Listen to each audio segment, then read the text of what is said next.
Okay, let's go ahead and get started. Today we're going to be working on page 38. And if you notice, I've already scanned the picture and this is what it should look like. The growth of railroads. If you notice, I'm going to be highlighting some 3 items there. That's very important. So let's go ahead and get started. Let's start with the growth of railroads. As it says there, before the Civil War, Northerners and Southerners were unable to agree on a route for a transcontinental railroad. And look at the definition for transcontinental railroad, a railroad that is going to connect the East with the West.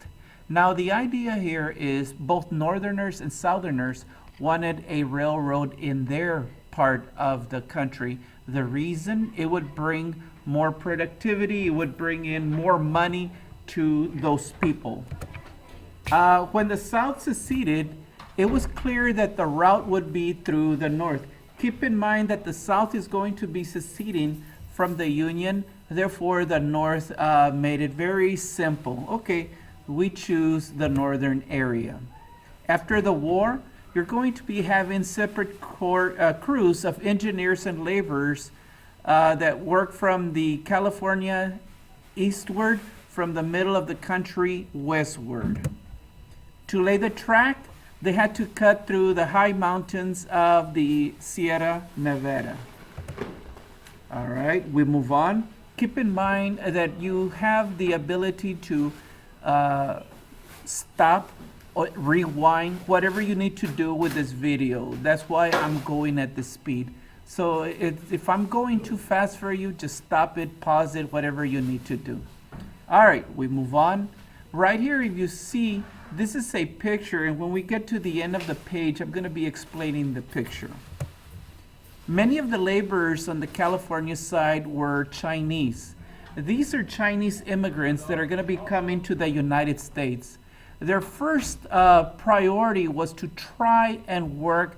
They're going to be coming in during the California Gold Rush, but because of discrimination, they're going to be moved out. Therefore, the areas where they're going to be finding job is to work on the Transcontinental Railroad. These Chinese were called coolies, C-O-O-L-I-E-S. Notice what they get paid. They receive $26 a month for a 12-hour workday and had to provide their own food and tents. $26 a month. That's not even $1 a day to work 12 hours. You figure that out, they're earning about 6 to 7 cents an hour. Not only that, but they're going to be providing their own foods and tents. And the reason that is important is because, remember, the Chinese coolies are working from the California coast moving eastward. The ones that are moving westward were mostly Irish paddies. And the Irish paddies were provided with food, but not the Chinese. So are we talking about discrimination? Most definitely.